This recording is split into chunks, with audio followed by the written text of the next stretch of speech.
সতীনের ভেজা চুল প্রতি সকালে দেখতে ইসমার স্বামী রাহাত দ্বিতীয় বিয়ে করেছেন 3 মাস হলো। ইসমার কষ্ট কেউ দেখেও দেখেন না। রাহাত দ্বিতীয় বিয়ে করার পর দিন ইসমার সামনে নিজের সদ্য গোসল করা ভেজা চুল আর ঘাড়ে গলায় নখের আঁচড় নিয়ে আসতে দ্বিধাবোধ করলেও এখন যেন এসব কিছুই না। সময়ের সাথে সাথে ইসমার সাথে রাহাতের দূরত্ব একটু একটু করে বাড়ছে।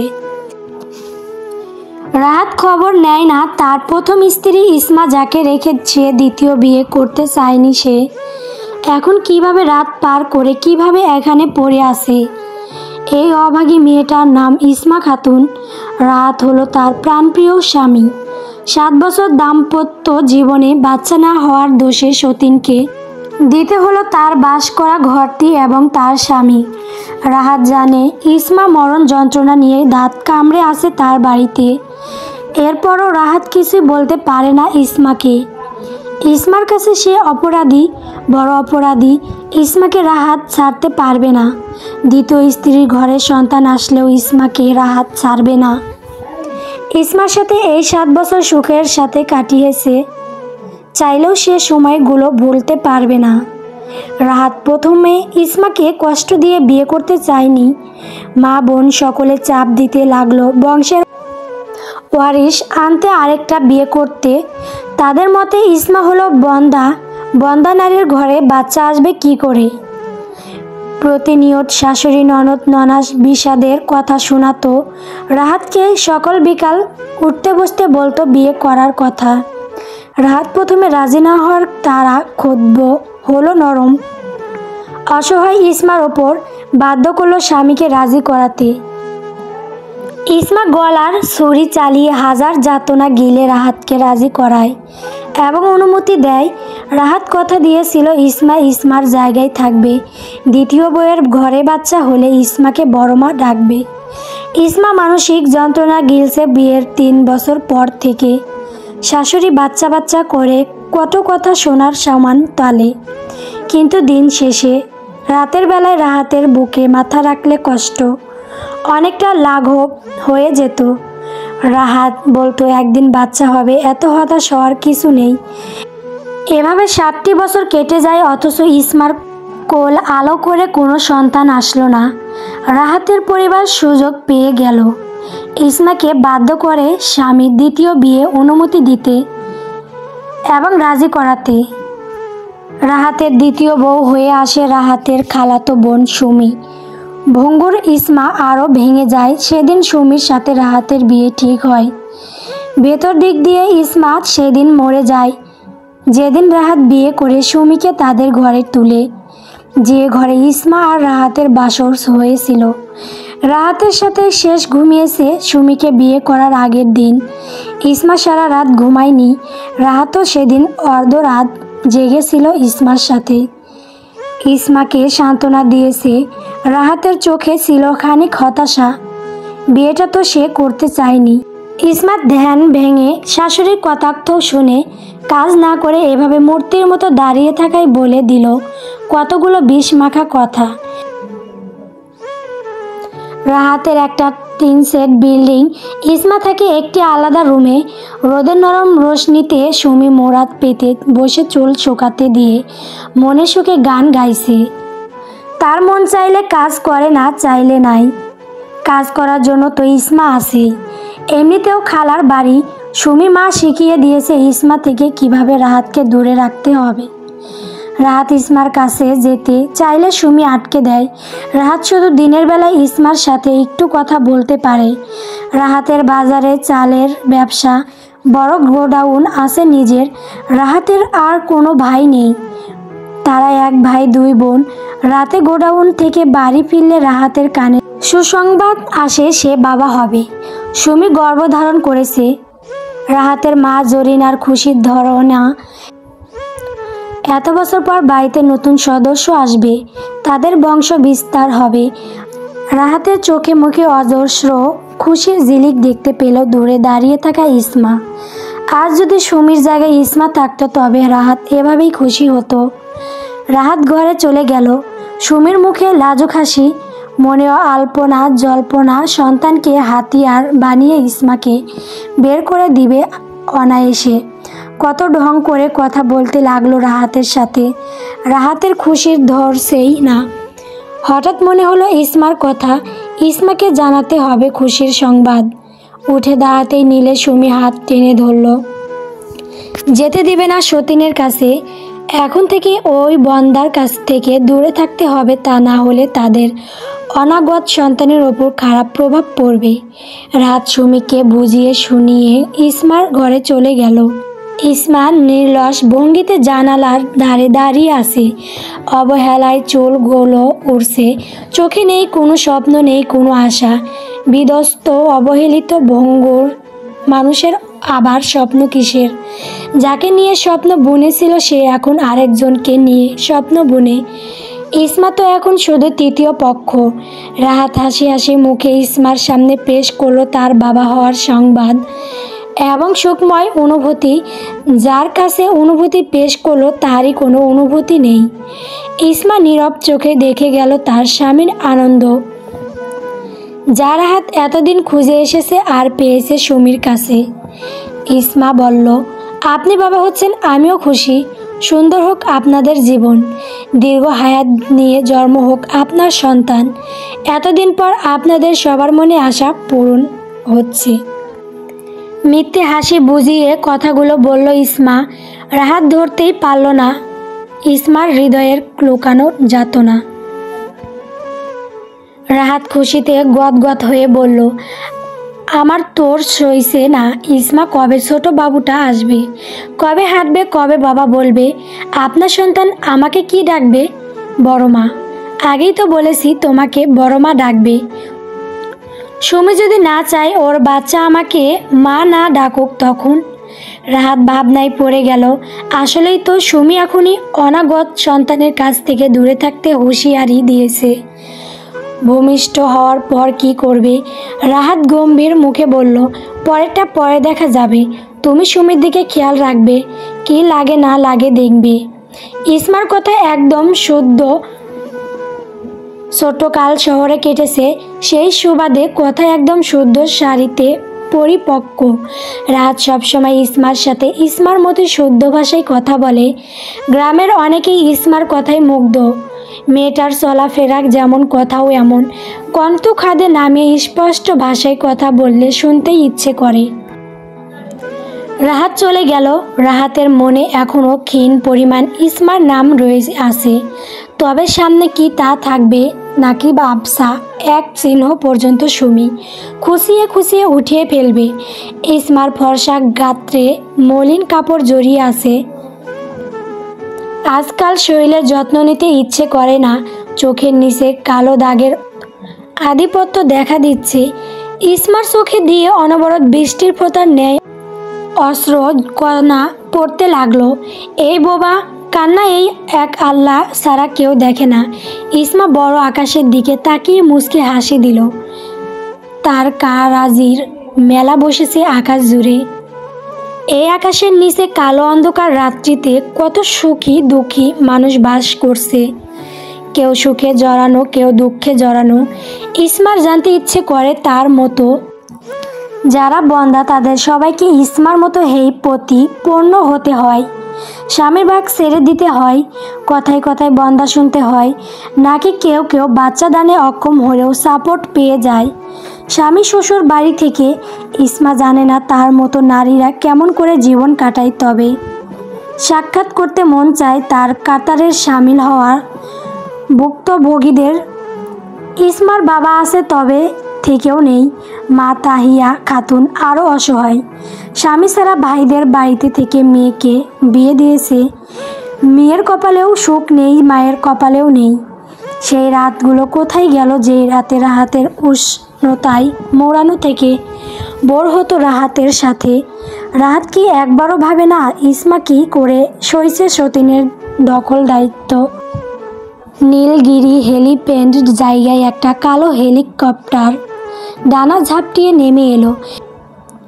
ভেতর থেকে একজন মেজর দাম করে দুপা শক্ত জমিনে রেখে শির দ্বারা উঁচু করে দাঁড়ালো। গায়ে তার ফিটফাট ইউনিফর্মও পরা, ক্যাপটা মাথায় দিয়ে দু হাত মাথার ওপর তুলে টান টান করলো হাতের আঙ্গুলি, পেটানো শরীর ডান পাশ বাম পাশে হেলিয়ে দুলিয়ে সোজা হয়ে দাঁড়ালো। ইউনিফর্মের গায়ে লেখা মেজর উসামা খন্দকার। ক্যাপ্টেন, চেহারা এই অবস্থা কেন? স্যার, বারান্দায় অনেক রোদ। তোমার মনের আকাশে রোদ আছে তো ক্যাপ্টেন, নাকি শুধু ভিজে যাচ্ছেও? না মেজর, রোদ বৃষ্টি মিলিয়েই আসি। বাড়ির কি অবস্থা স্যার? বাড়ির আর কি অবস্থা, মনে হয় মুরগির ফার্মও। সারাদিন করকারানি শোনা যায়। উসামা খন্দকারের ফোনের তার মা মাহিয়া খানন কল করেছে। বলে, মা তুই কোথায় বাবা? বান্দরবনে এসেছি, 3 দিন আসি এখানে। অবনী তার বড় গন্ডা ভাইকে নিয়ে এসেছে। ওরা কাবিনের টাকা চাইছে। বাড়ি ছিলাম তখন আসিনি, এখন আমি নেই, ফাঁকা গুহায় সিংহের কাছ থেকে কানা করি চাইছে ভিক্ষুকের দলেরা। ওদেরকে ভিক্ষার থালা ধরিয়ে দাও, অবনীর কাছে ফোন দাও, এই তোর কাবিনের টাকা লাগবে। ওপাশ থেকে অবনী নিশ্চুপ। তোকে আমি স্পর্শ করতে চেয়েছিলাম, তুই নিজেই ধরা দিলি আমার কাছে। তোকে ধরে শুয়ে নিজের ওপরেই ঘেনা হচ্ছে। জমজমের পানি দিয়ে আজকেই গোসল করব। পেপার সাইন করে বিদায় হ আমার বাড়ি থেকে। তুই চিনিস না আমাকে? তোর কপাল ভালো আমি সামনে নেই। তোর মতো মেয়ে উসামা খন্দকারের কাছ থেকে টাকা নেবে। আমি এখন নীলগিরির হেলিপ্যাডে আসি। উঁচু পাহাড়ের ওপর থেকে নিচে খাদে তোর জিভ কেটে ফেলে দিব। পাহাড়ি ব্যাঙ আর কেঁচো মজা করে খাবে। তোর টাকলা প্রেমিকের টাকার অভাব, তাই আমার কাছে টাকা চাইতে এসেছিস? বিন্দু পরিমাণ লজ্জা তোর নেই? আমার এত সময় নেই এক্সের সাথে কথা বলার। ভবিষ্যতে আমার সামনে পড়বি না বলে দিলাম। এই ফকিন্নি তোর নাম অবনী না রেখে ফকিন্নি কেন রাখলো না তোর বাবা? আজকেই নিজের নামে আকিকা দিবি, অবনী পাল্টে তোর নাম ফকিন্নি রাখবি। আকিকার টাকা না থাকলে তুই আর তোর গোপাল ভার প্রেমিক মিলে শুক্রবার মসজিদের সামনে গিয়ে তালা নিয়ে ভিক্ষায় বসে পড়বি, সাথে তোর বড় ভাইকেও নিবি। সুস্থ মানুষের ভিক্ষার ব্যবসা রমরমা হয় না, তাই তোকে সাহায্য করে দিব। যা, আমার সামনে একটা হেলিকপ্টার আছে, এই হেলিকপ্টারের ডানায় তোদের 3 জনকে বেঁধে মাঝ আকাশ থেকে পাতালে ফেলে দিব।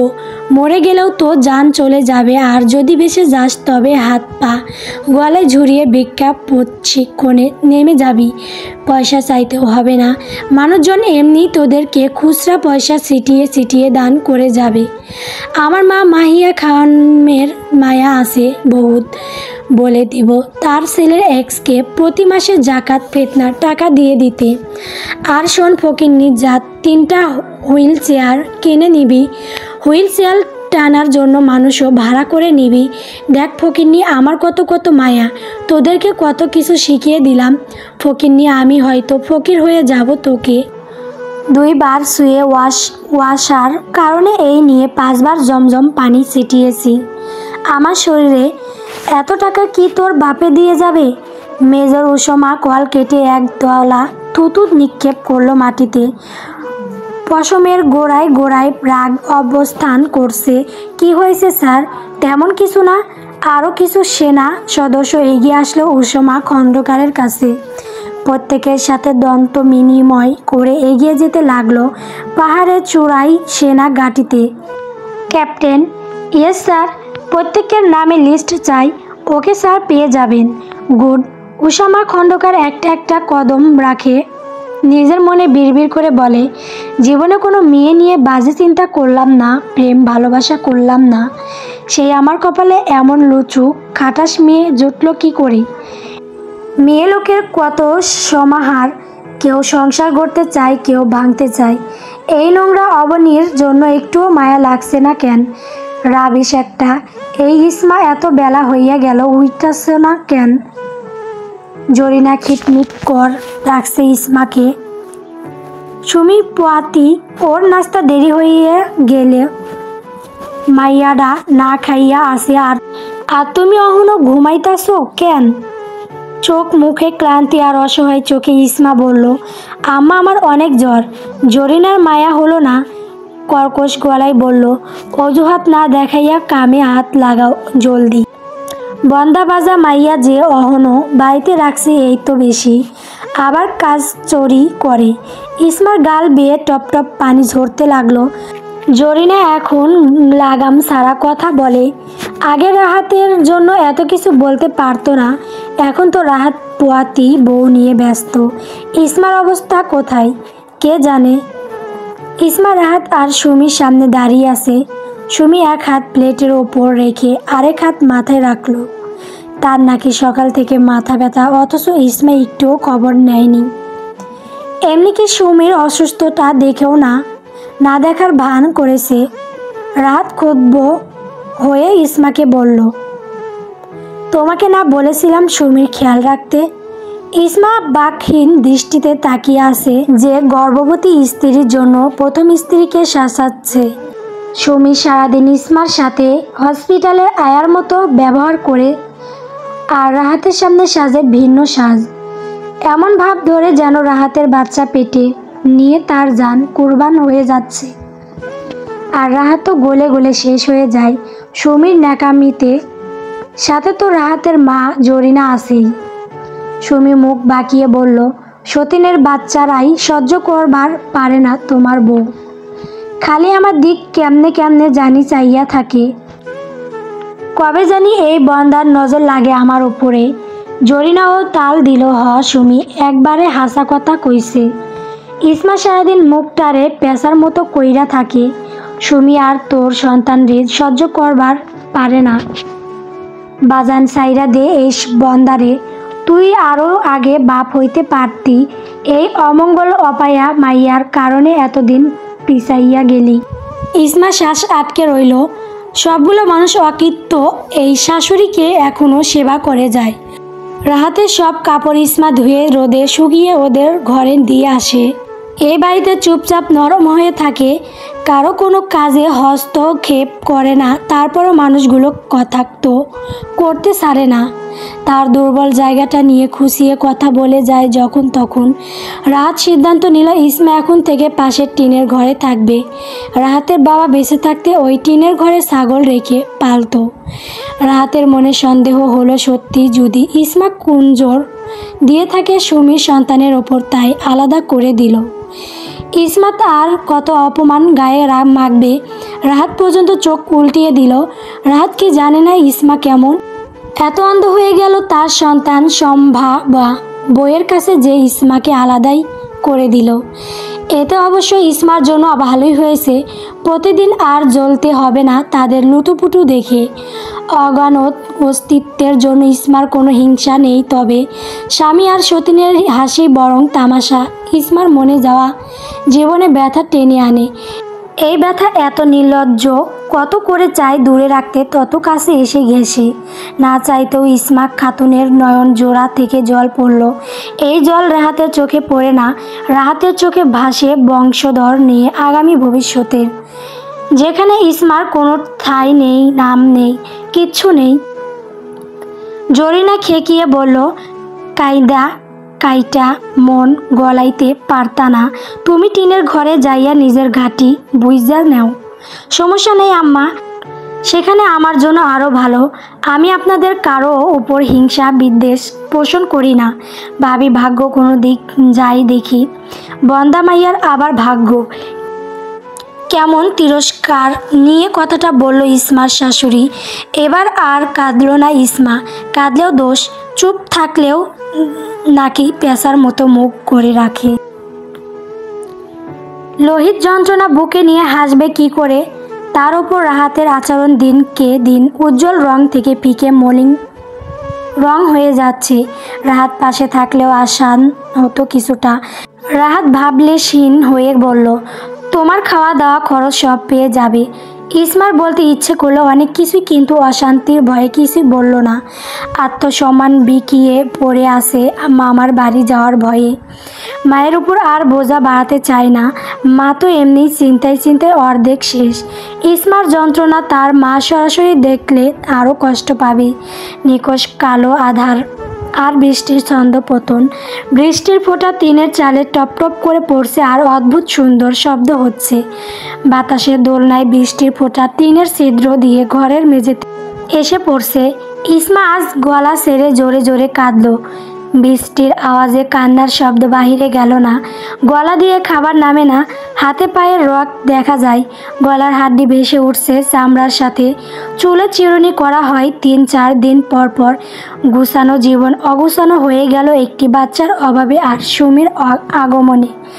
এমন বৃষ্টি শান্ত রাতে রাহাতের পাশে জড়াজড়ি হয়ে শুয়ে থাকতো। আর আজ ভেজা শরীরে ওয়াশরুম থেকে বের হয়ে আসলো উসামা খন্দকার। গায়ে শুধু একটা লাল সবুজের দাগওয়ালা গামছা, যা কোমরে পেঁচিয়ে রাখেছে। কৃষ্ণ বর্ণ গায়ের বিন্দু বিন্দু পানির ফোঁটা মিশে আছে। ফোনে কল এসেছে। আরেকটা শুকনা গামছা দিয়ে মাথা মুছতে মুছতে কানে ফোন চেপে ধরল। কিটকিটিয়ে সাদা সাদা দাঁত বের ব্যঙ্গাত্মক হেসে রুম জুড়ে পায়চারি করতে করতে বলল, আজ 2টা নতুন গামছা এনেছি, একটা মাজায় পেঁচিয়ে রেখেছি। আমার কালো চামড়ায় মানিয়েছে না জিয়াফত আলী। জিয়াফত না, আমার নাম লিয়াকত আলী। সে যাই হোক, তোমার মরণের জিয়াফত আমি ভালো করে উপভোগ করব। তাই জিয়াফত বলি, আগে বলো গামছাটা কেমন মানিয়েছে? একেবারে কামলাদের মতো, খেতে খামারে যারা কাজ করে তাদের মতো। আরও একবার খিটখিট করে হেসে উসামা খন্দকার বলল, আমার রুমে সিসি ক্যামেরা লাগিয়ে উপকার করেছো। তুমি ছাড়া আরও যারা শত্রু আছে তাদেরকে তোমার টাকায় ধরতে পারবো। যাক, সিসি ক্যামেরার টাকা আর আমার লাগলো না। এত কিছু বুঝে যাও কি করে? আরে জিয়াফত আলী, আমি উসামা খন্দকার, তোমার এক ধাপ আগে চলি। তোমার সিসি ক্যামেরা আমি লাগিয়েছি ঠিক জায়গায়, যেন প্রতিবার আমার গামছা পরা উদাম কালো পাঠার মতো শরীরটা দেখতে পারো। তোমার শরীর দেখতে এসব করিনি, যাকে পাঠিয়েছি তাকে ধরলে কি করে? তুমি যেমন তোমার চেলা পেলা ও এমন। অগামার্কা একটা ধরলাম আর তোমার নাম সুর সুর করে বলে দিল। তা মন্ত্রীমশাই, মন্ত্রণালয়ে কি কাজের অভাব পড়েছে নাকি? মন্ত্রীগিরি ছেড়ে শেষরামি শুরু করছো কেন? লিয়াকত আলী বিড়বিড় করে বলল, শালার পুত চিজ একটা, বড় বাপের মাথা নিয়ে ঘুরে। মন্ত্রী মশাই কি বলেন? বউ তো গেল। আরে গেছে, ভালো হয়েছে। আমার ঘরটা লোক দিয়ে পরিষ্কার করিয়েছি। অবশ্য মনে পড়েন ওর কথা, এই যেমন তুমি মনে করে দিলে। এই মিয়া ফোন কাটেন, আপনার মতো এত সময় নিয়ে ঘুরি না, কাজ আছে আমার। ঠাস করে ফোন কেটে দিল। ওপাশ থেকে লিয়াকত আলী গভীর দীর্ঘশ্বাস ফেলে একটা ছবি বের করে চোখের সামনে ধরল। হু হু করে কেঁদে ফেলল। এই মধ্যবয়স্ক লোকের কান্না বাহিরের কেউ দেখে না। এই ছবিতে যেই ছেলেটা আছে তাকে ঘিরেই লিয়াকত আলীর জীবন। অথচ ছেলেটা অল্প বয়সে বড় আঘাত পেয়ে সরে গেল সবার কাছ থেকে। স্যার আসবো। আসো ক্যাপ্টেন। স্যার, বান্দরবনে আবার কবে যাবেন? এখন না ক্যাপ্টেন, সময় আছে। পার্বত্য জেলায় থাকতে হবে কিছুদিন। এখন গেলে ওরা সাবধান হয়ে যাবে। হুট করে একদিন যাব ইনশাআল্লাহ। Okay sir. ক্যাপ্টেন, জি স্যার বলুন। নীলগিরি হেলিপ্যাডে অবনীর সাথে রাগারাগি করে কথা বলেছিলাম, মনে আছে তোমার? কিছু কিছু মনে আছে। আপনি খুব রেগেছিলেন। ফকিন্নি আর জমজমের পানি কি জানি বলছিলেন। হেলিকপ্টারের পাইলট কথাগুলো শুনে বাজেভাবে ছড়িয়েছে। মেজরের ভাষা নাকি খারাপ, একজন মেজরের মুখের ভাষা হিসেবে নাকি জঘন্য। আচ্ছা ক্যাপ্টেন, এই সুশীল সমাজ আমার ভাষাটাই দেখলো। অবনী আমার সাথে, আমার পরিবারের সাথে যা করেছে, ওকে বড় ধরনের শাস্তি দেওয়ার দরকার ছিল। আমি শুধু কয়েকটা কড়া কড়া কথা বলেছিলাম, কিন্তু ওর গায়ে একটা থাপ্পড়ও দেইনি। আমি যখন সেনা ঘাঁটিতে ছিলাম, ও ওর প্রেমিকের সাথে বেড শেয়ার করেছে। স্বামীর অনুপস্থিতিতে নিজেকে হেফাজতে রাখা একজন আদর্শ নারীর কর্তব্য। আমি নীরবে ডিভোর্স দিয়ে এসেছি জানো ক্যাপ্টেন। ও এই ঘটনা ঘটিয়ে চলে যাওয়ার পর চাওয়ালা পর্যন্ত সুযোগ পেয়েছে। ঠাট্টা করে বলেছে, মেজর কি বউরে খুশি করতে পারে না। এইসব কথা শুনতে কেমন লাগতো বলো? মানুষজন বাড়িতে এসে বলতো মেজর হয়ে বউকে আটকে রাখতে পারলো না। আমার মা 1 সপ্তাহ ভর কেঁদেছে। আমি ভাবতে বাধ্য হই মানুষের মন মানসিকতা এমন কেন। এত কিছুর পরেও অবনী নির্লজ্জের মতো কাবিনের টাকা আদায় করতে আসে। ওকে কি করার দরকার ছিল বলো তো? ও যেই অন্যায় করেছে ওকে মাটিতে অর্ধেক পুঁতে পাথর নিক্ষেপ করার শাস্তি ডিজার্ভ করেছে। সেই সাথে আমার পুরুষে আঘাত হেনেছে বাইরের লোকদের কাছে। ও তো আগেই জানতো আমার পেশায় এমন মাস দূরে থাকতে হয়। তখন কেন বিয়েতে রাজি হয়েছে? আমার সাথে এত অন্যায় হলো আমি ফকিন্নি বললাম যেন আমার বাড়ি থেকে চলে যায়, তাই ভয় দেখালাম। এতে মেজরের মুখের ভাষা বিশ্রী হয়ে গেল। আমরা বনে বাদরে ঘুরে বেড়াই যখন তখন, দায়িত্বে ঝাঁপিয়ে পড়ি নিজের জীবন ঝুঁকি নিয়ে। প্রতিটা মিশন কমপ্লিট করি, তাই বলে কি আমাদের হাত নেই? আমাদের কষ্ট স্পর্শ করে না? আমাদের মান সম্মান নেই? ক্যাপ্টেন, ওর কারণে সমাজে আমাকে লজ্জিত হতে হয়েছে, অথচ আমি একদম নির্দোষ। তখন সুশীল সমাজ কথাই ছিল যে আমি রেগে গিয়ে কয়টা কথা বললাম, এতেই আমার মুখ খারাপ হয়ে গেল। কথাগুলো বলে উষামা খণ্ডকার বিরক্তির শ্বাস ফেলল। ক্যাপ্টেন বলল, এইসব কানে নেবেন না স্যার। কানে নেই না ক্যাপ্টেন, এইসব ভাবার সময় নেই। আজ জিয়াফত আলী পর্যন্ত খোসা দিয়ে কথা বলেছে। স্যার, আপনি এখনও লিয়াকত আলীকে? জিয়াফত আলী বলেন, রাহাতের ছেলে হয়েছে, ফুটফুটে এক বাচ্চা। বাড়ি জুড়ে আনন্দের মেলা। রাহাতের 2 বোনও এসেছে। একমাত্র ভাইয়ের ছেলে হয়েছে, বংশধর এসেছে, তাদের মুখের উজ্জ্বলতা বাড়ছে, বই কমছে না। ইসমা বাচ্চাটাকে কোলে নিতে চাইলে জরিনা মুখের ওপর না করে দিল। অপায়া মেয়ের ছোঁয়া লাগতে দেবে না নাতির ওপর। রাহাতের 2 বোনও কড়া ভাষায় বলে দিল ইসমা যেন বাচ্চার আশেপাশে না থাকে। ইসমা হাত বাড়িয়েছিল কোলে নেওয়ার জন্য। সে হাত আপন গতিতে গুটিয়ে নিল। বুকটা ধক ধক করছে ইসমার। কেউ কাউকে কি করে মুখের ওপর এভাবে না করতে পারে একটা নিষ্পাপ শিশুর কোলে নিতে? ইসমার বড্ড লোভ জেগেছিল একটু কোলে নেওয়ার জন্য, কপালে একটা চুমু দেওয়ার জন্য, একটু বুকের সাথে মিশিয়ে রাখতে খুব স্বাদ জেগেছিল। আজ আর চোখে জল নেমে আসেনি, তবে ভেতরে ভেতরে নিঃশেষ হয়ে গেল। ইসমার সামনে থেকে তার স্বামীর সন্তানকে নিয়ে যাওয়া হলো। রাহাত 2 হাত ভর্তি মিষ্টি নিয়ে হাস্যোজ্জ্বল মুখ বাড়ি প্রবেশ করে ইসমাকে বসে থাকতে দেখে অবাক হলো। টিনের ঘরে বসত করার পর থেকে ইসমা এই ঘরে আর আসে না।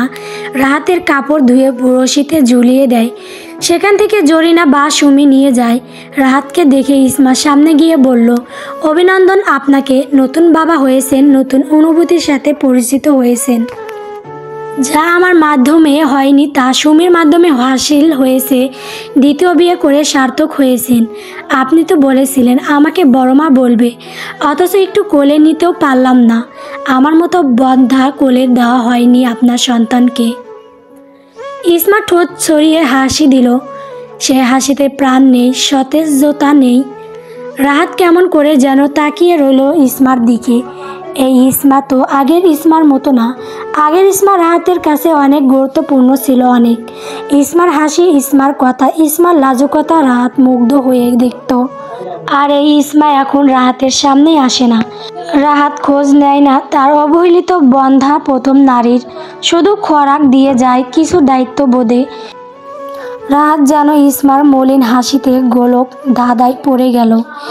এই বিষাদের হাসিতে অনেক কিছু ছিল, লুকানো ব্যথা, সংসার, স্বামী হারিয়ে যাওয়ার নীরব আর্তনাদ।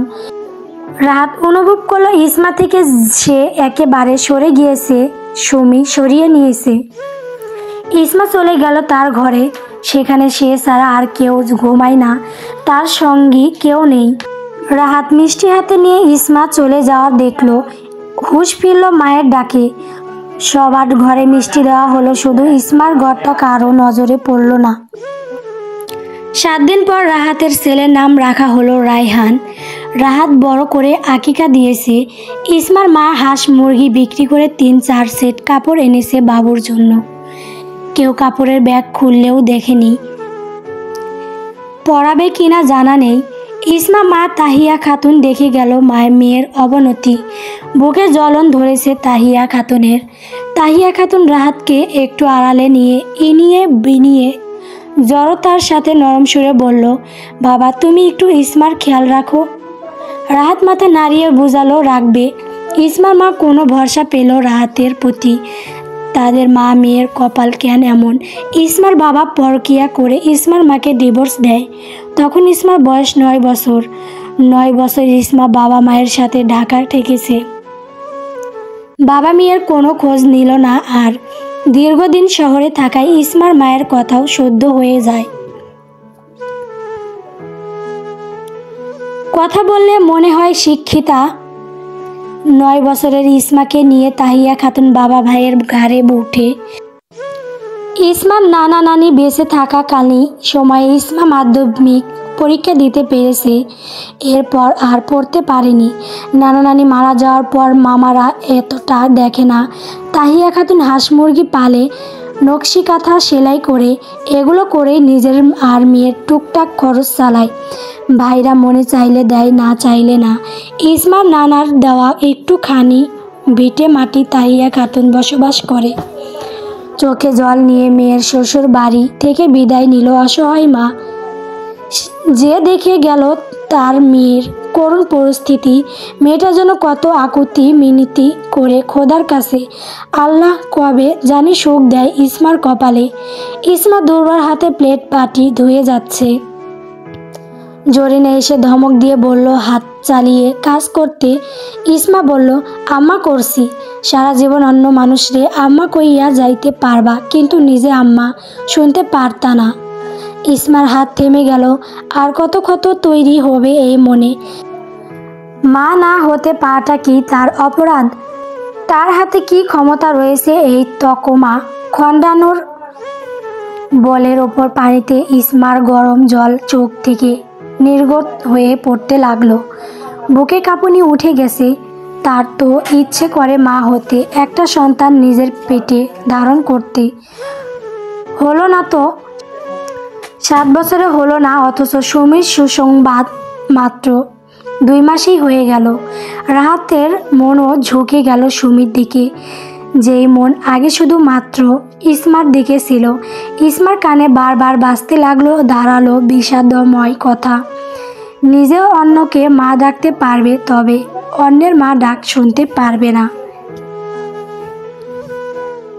গল্প বন্ধা নারীর কোলে আলোর ছোটা।